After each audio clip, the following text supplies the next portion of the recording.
Bonjour. Je sais pas si ça marche, je sais pas si on m'entend. Bonjour Marie, bonjour Damaris, tout le monde est là. Parfait. Mais voilà, premier live stream de 2021. Je vais commencer par prendre à boire. J'ai une petite bière. On entend, c'est parfait. Hop. Petite bière aujourd'hui. Hop. Et aujourd'hui, déjà si vous avez des... Santé, merci. Si vous avez des questions, n'hésitez pas. Sinon, je vais parler du tutoiement et du vouvoiement et de comment choisir.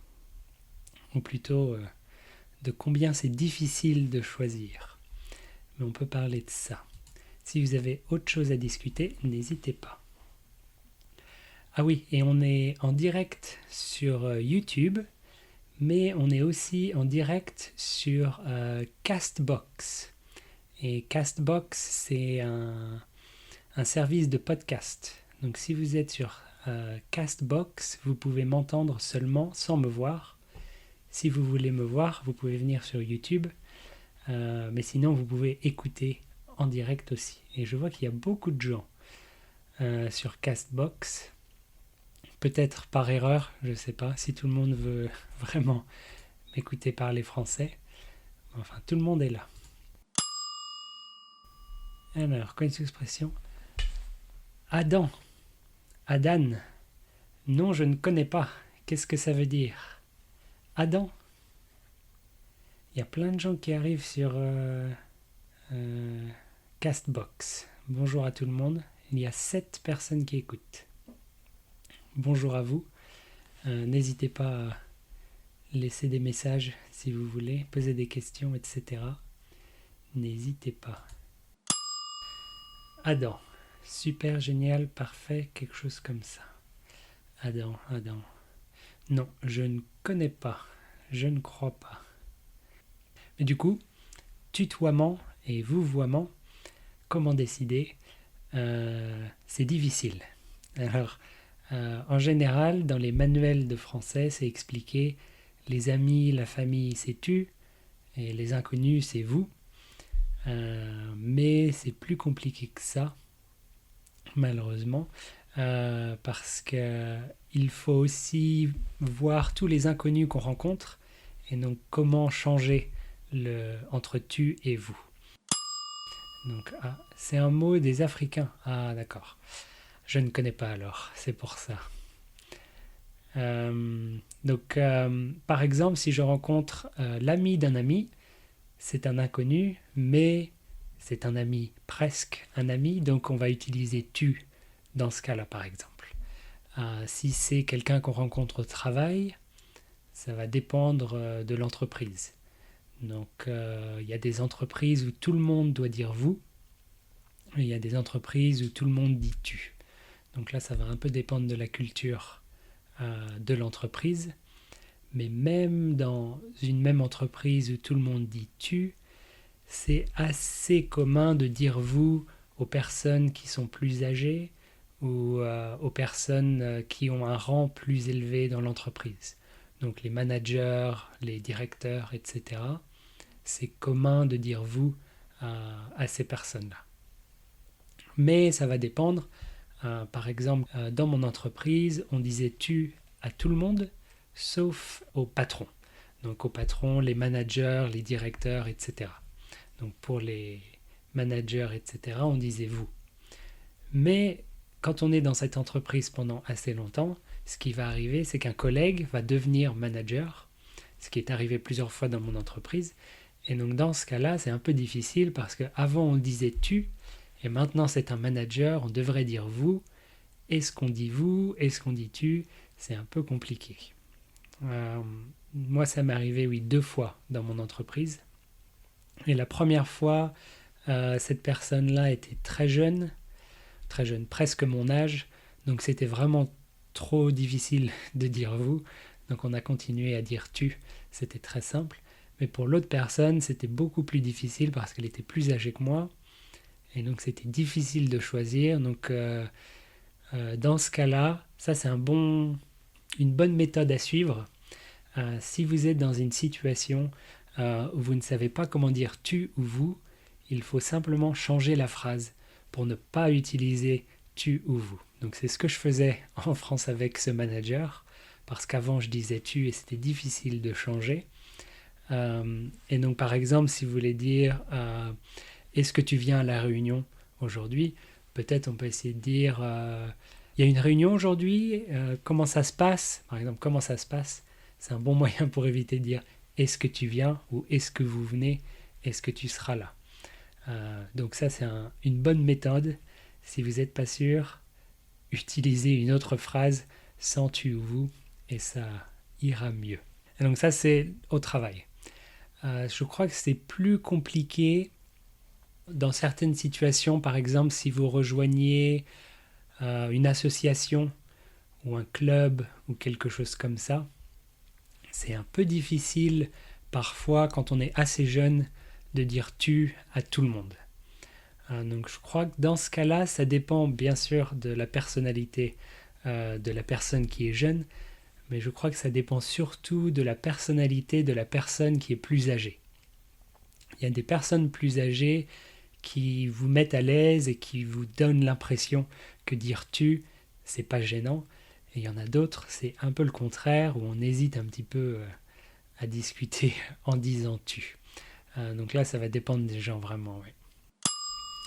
Chez nous, au théâtre, on se tutoie toujours tous les gens. C'est un peu obligatoire, mais pas le patron bien sûr, mais tous ses collègues. Ouais, c'est la même idée. C'est ça. Le patron, on va garder le vous, mais pour les autres collègues, tu, c'est bien. Personnellement, je préfère dire tu à mes collègues parce que dire vous, ça met une distance. Et c'est le but de dire vous au patron, c'est pour garder la distance avec le patron, pour dire qu'on n'est pas exactement égaux. Mais avec les collègues, je trouve ça un peu étrange de vous voyer. J'ai travaillé pas longtemps. J'ai travaillé un petit peu dans une entreprise où tout le monde se disait vous. Et donc ça crée une étrange atmosphère où c'est très froid. Je dirais que c'est ça. L'atmosphère est très froide. Il n'y a pas vraiment d'amitié ou de camaraderie avec les collègues. Et c'est vraiment pas très agréable. Donc tu au travail, c'est bien. D'ailleurs, c'est arrivé récemment. J'ai une nouvelle collègue qui est arrivée dans mon école.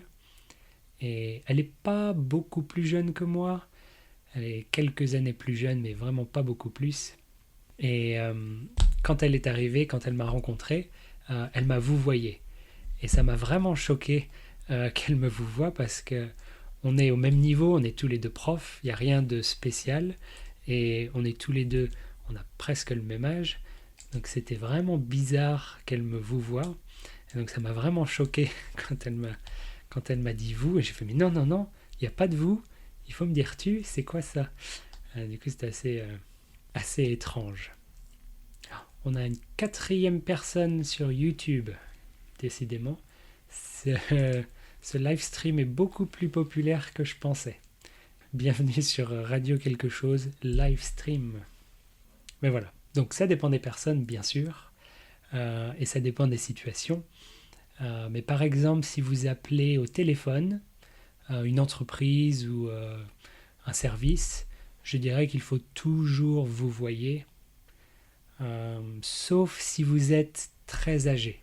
Donc si vous avez 70 ans, 75 ans, vous pouvez tutoyer tout le monde, mais sinon, je dirais que vous voyez, c'est important.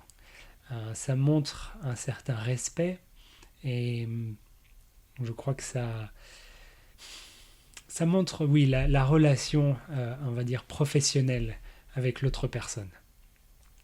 Donc ça, par exemple, oui, ça m'est arrivé aussi. Donc dans mon travail dont je parlais avant, où tout le monde se tutoie, dans ce travail-là, je devais recevoir les appels téléphoniques de clients. Tous les jours, presque tous les jours, je recevais 2, 3, 4, 5 appels par jour. Donc c'était pas beaucoup, mais c'était quand même pas mal. Et pendant ces appels-là, parfois, il y avait des gens qui me tutoyaient. Et à cette époque-là, j'étais jeune, c'était il y a longtemps. C'était il y a presque 10 ans. Ouais, je crois que j'ai commencé là-bas en 2010. Ouais, ça fait 10 ans déjà. Ouais. Donc à l'époque, j'étais vraiment jeune, mais je m'attendais à être vouvoyé au téléphone. Déjà parce qu'ils ne savent pas quel âge j'ai, donc ça, c'est pas, ça rentre pas dans la question. Mais surtout, c'est des personnes qui m'appellent pour avoir accès à notre service, donc c'est une relation professionnelle, et donc je veux être vouvoyé. Donc dans ces cas-là, quand quelqu'un utilisait tu, je leur disais très clairement non, vous me vouvoyez, ou il faut me dire vous, ou sinon je m'énervais. C'était pas des relations très amicales que j'avais avec mes clients, donc ça s'explique peut-être un peu aussi. La plupart des clients étaient énervés, ils voulaient se plaindre, donc ils pouvaient m'insulter, etc. Et donc dans ces cas-là, c'est pas avec vous, c'est pas avec tu, c'est avec vous. C'est important. Mais oui, relation professionnelle, comme ça, client, service ou client entreprise, je dirais que c'est important de dire vous quand même. Ou est-ce qu'il y a une petite différence entre je me réjouis et je suis contente? Non, c'est la même chose. Je me réjouis, c'est actif, c'est un verbe, donc c'est actif, et je suis contente, c'est passif. Donc je me réjouis, c'est peut-être un petit peu plus intense, mais c'est la même chose. En général, par contre, on va dire je suis contente. On va utiliser l'adjectif. Je me réjouis, c'est peut-être un peu les occasions spéciales. Par exemple, je me réjouis de ta visite, ou quelque chose comme ça. C'est peut-être, oui, un peu plus rare, peut-être un peu plus intense. Et voilà, c'est le tutoiement et le vouvoiement. Que dire d'autre? De rien. Je sais pas quoi dire d'autre. Si, après, ça va dépendre des régions aussi, et ça va dépendre des pays. Donc il y a certains pays francophones où ils vont se tutoyer toujours ou se vouvoyer toujours. Donc ça va dépendre aussi des endroits. Il me semble qu'au Québec, ils utilisent le tu beaucoup plus qu'en France. Je suis jamais allé au Québec, donc j'ai jamais pu vivre ça vraiment. Mais j'ai des amis qui viennent du Québec et donc on en avait parlé et ils disaient que pour eux, en fait, la notion qu'on a en France de inconnu vouvoiement et ami on dit tu, ils ont cette même idée, mais au Québec, tous les gens qui parlent français sont des amis. Donc c'est la logique derrière ça. Donc si on rencontre quelqu'un qui parle français, on peut être amis et donc on peut dire tu. Et donc il disait qu'il tutoie tout le monde tout le temps. Et du coup c'est très différent de la France. Après oui, il y a plein d'autres pays qui parlent français. Je ne saurais pas faire la liste exactement, mais ça change sûrement. Connais-tu Paul Taylor, un comédien? Paul Taylor. Peut-être. Je crois que j'ai déjà entendu le nom. Paul Taylor. Ah si, c'est pas un comédien anglais ou américain qui vit en France? Je crois que j'ai vu une vidéo sur YouTube où il fait des sketchs moitié français, moitié anglais. Est-ce que c'est peut-être lui? Je cherche sur Google. Paul Taylor, c'est ça, c'est ça.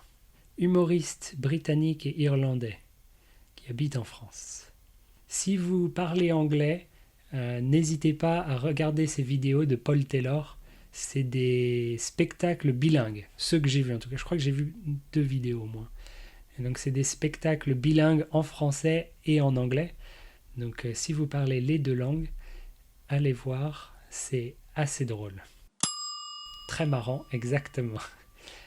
C'est le point de vue d'une personne qui découvre la France et c'est aussi le point de vue d'une personne qui apprend le français. Donc il y a pas mal de ces sketchs qui sont sur l'apprentissage du français et les difficultés du français. Donc oui, c'est assez amusant. Paul Taylor. Lequel sur se faire la bise? Je sais pas si je l'ai vu. Ah si, je l'ai vu, oui. Il y a un sketch sur la bise. Je crois que je l'ai vu. Où il parle du nombre de bises, oui. Mais ça, c'est... La bise, oui, c'est difficile pour les Français aussi de savoir combien on fait de bises. Ça dépend par région et ça dépend de l'âge. Maintenant, les jeunes ont tendance à faire une bise à tout le monde tout le temps. Ce qui est très bien, ça gagne beaucoup de temps. Mais ça va dépendre des régions. Dans ma région, on fait 4 bises. Donc ça prend beaucoup de temps. Ça fait gauche-droite, personne suivante, gauche-droite. Donc la bise, c'est compliqué. Oui. Et parfois, on rencontre des gens, c'est 3, d'autres c'est 2, d'autres c'est 1, et on ne sait jamais. Et du coup, oui, il parle un peu de ça. On recommande, en effet, Paul Taylor. On recommande. Très amusant. Et je crois que c'est tout. Qu'est-ce que j'ai à dire d'autre sur le vouvoiement? Donc voilà, faites attention. Conclusion pour le vouvoiement et le tutoiement. Faites attention, si vous n'êtes pas sûr, dites-vous, c'est mieux. Et dans ce cas-là, la personne vous dira sûrement non, non, non, on peut se dire tu, ou dis-moi tu, ou quelque chose comme ça. Et aussi, si vous n'êtes pas sûr, n'hésitez pas à changer votre phrase pour ne pas utiliser le tu ou le vous. Connais-tu la confiture de noix? La confiture de noix? J'ai jamais entendu parler de ça. Juste de la noix dedans, seulement la noix? Jamais entendu. Comment ça marche? La noix, c'est pas très mou. Pour faire de la confiture, il faut un fruit mou, j'imagine. Alors, confiture de noix, ça doit faire un peu comme une pâte. Comment ça s'appelle? Est-ce que c'est comme Nutella? Nutella, c'est pas des noix, c'est des noisettes. Mais c'est ce que j'imagine. Si vous dites confiture de noix, dans ma tête, j'imagine Nutella. Je sais pas si ça existe en France, confiture de noix. Ça me dit rien du tout. Mais oui, on continue toujours. Il y a encore plus d'auditeurs sur Castbox. Bienvenue à tout le monde. Je crois qu'il n'y a pas de message. Probablement. Pas de message, tout va bien. Mais les gens écoutent. Ça fait plaisir. De la région Périgord. Donc c'est en France. Non, je crois que j'ai jamais entendu. Et Périgord, je suis jamais allé. Et je sais pas où c'est. Je sais pas où c'est le Périgord. C'est loin de chez moi. Je sais pas du tout où c'est. Est-ce que c'est sud ou est ou sud-est? Je sais pas du tout où c'est le Périgord. Alors, je connais pas les produits périgourdins. On ne peut pas acheter à Paris. Mais c'est peut-être loin aussi. Je sais pas où c'est le Périgord. Est-ce que c'est loin de Paris? Périgord. Nouvelle-Aquitaine. Ah, d'accord. Oui, c'est c'est la Cambrousse, oui, exactement. En pleine Cambrousse. C'est loin de chez moi, oui, c'est pour ça que je connaissais pas. Ça va être sud-ouest de la France. Donc c'est pas très loin de chez moi, mais c'est loin quand même. Ouais, je suis jamais allé. Je suis allé près, donc Périgord, c'est à côté de la Dordogne avec Bordeaux. Donc je suis déjà allé à Bordeaux. Non, je suis passé à Bordeaux en voiture. Donc, Bordeaux, je connais. Périgord, pas du tout. Montignac, je sais pas où c'est Montignac non plus. J'ai aucune idée de ces endroits. En France, j'ai pas beaucoup voyagé. À part ma région, je suis allé plusieurs fois en Bretagne. Et sinon, je connais les Pyrénées. Je suis allé dans les Pyrénées. D'ailleurs, il y a une vidéo qui va sortir sur YouTube cette semaine où je parle des Pyrénées. Donc, si vous voulez en savoir plus, n'hésitez pas. Et sinon, je suis allé à Montpellier une fois, pendant 2 jours peut-être. Et je crois que c'est tout. Ah non, je suis allé aussi dans le centre de la France à... j'ai oublié le nom. C'est dans le massif central. Je suis allé... Je regarde une carte de la France. Je suis allé... Clermont-Ferrand, c'est ça. Je suis allé à Clermont-Ferrand. Et je suis resté 4 heures. Donc une petite visite à Clermont-Ferrand. C'est un tuyau interne. On peut dire ça? Oui, on comprend. On comprend un tuyau interne. La confiture de noix. Maintenant, je suis curieux de goûter, ouais. La confiture de noix. C'est difficile à imaginer quel goût ça peut avoir, ouais. Et que dire d'autre? Donc oui, du coup, je peux en parler. Cette semaine, il va y avoir une nouvelle vidéo sur YouTube qui ne sera pas sur le podcast habituel. Donc si vous êtes curieux, venez voir. C'est une vidéo style vlog, pas blog, vlog. Donc je marche et je parle en même temps et je vous fais visiter la montagne près de chez moi. Donc si ça vous intéresse, venez voir. C'est une vidéo qui sera beaucoup plus longue que d'habitude. C'est un commentaire que j'ai déjà eu. Les vidéos, les podcasts, c'est 5 minutes. Il y a beaucoup de gens qui disent que 5 minutes, c'est pas assez. Mais 5 minutes à éditer et ensuite à taper la transcription, ça prend déjà beaucoup de temps. Donc 5 minutes, c'est bien pour moi. Mais avec ce nouveau style de vidéo, je ne fais pas la transcription, mais il y a les sous-titres sur YouTube. Donc la vidéo, je ne sais plus, je crois qu'elle fait 20 minutes. Donc ça serait très très long à taper, mais il y a les sous-titres sur YouTube, donc vous pouvez simplement lire avec les sous-titres. Donc à mon avis, c'est bien. Super, très bonne idée, merci. Bravo. Correction, très bien. On verra si ça vous plaît, donc n'hésitez pas à aller voir et à me dire si c'est bien ou pas. En tout cas, moi, ça me plaît parce que c'est l'occasion d'aller me promener et de montrer un petit peu où j'habite, les jolis endroits dans mon quartier. Donc c'est sympa pour moi. Et voilà, ça va très très vite. Donc je crois qu'on va bientôt s'arrêter. Si vous avez des messages ou des questions, on peut s'arrêter là-dessus. Et sinon, je crois que c'est pas mal pour aujourd'hui. Donc voilà. Nouvelle personne qui arrive sur Castbox, c'est dommage, c'est bientôt fini, mais bienvenue quand même. Et voilà pour aujourd'hui. Donc c'était le premier test, le premier live stream tout seul. Donc c'était une expérience pour voir comment ça se passe. Et il y a beaucoup plus d'auditeurs que je pensais. Donc merci à tout le monde. Et je crois qu'on va réessayer une prochaine fois. Julien numéro 2 a envie de venir sur un live stream, de revenir sur un live stream. Donc on va peut-être essayer la prochaine fois de faire un live stream avec Zoom. Parce qu'on ne peut pas se voir, bien sûr, confinement, etc. Mais peut-être qu'on peut faire sur Zoom en même temps que le live stream. Donc c'est peut-être quelque chose à essayer dans le futur. En tous les cas, je dirais expérience réussie. Ça s'est bien passé. Il y a beaucoup de gens. C'est parfait. Donc, je ne sais pas si on peut décider la date tout de suite. On peut. On va dire, je crois, une fois par mois. C'est bien déjà. Donc, on va dire samedi, le premier samedi de mars, qui est le 6 mars 2021. Même jour qu'aujourd'hui. Mais peut-être pas à la même heure. Parce que je n'avais pas réalisé quand j'ai choisi l'heure d'aujourd'hui. Pour l'Europe, ça va, c'est une bonne heure, mais pour l'Amérique et l'Amérique du Sud spécifiquement, c'est trop tôt. Et on a beaucoup d'auditeurs en Amérique du Sud, donc c'est dommage, ils ne peuvent pas venir, ou alors ils doivent se lever très très tôt. Je crois qu'en ce moment, il est quelle heure? Voilà, par exemple, en ce moment au Brésil, il est 6h30 du matin, c'est trop tôt. Et c'est dommage parce qu'on a beaucoup d'auditeurs au Brésil. Donc là, j'ai fait une erreur quand j'ai choisi l'heure. Donc, samedi 6 mars, nouveau live stream.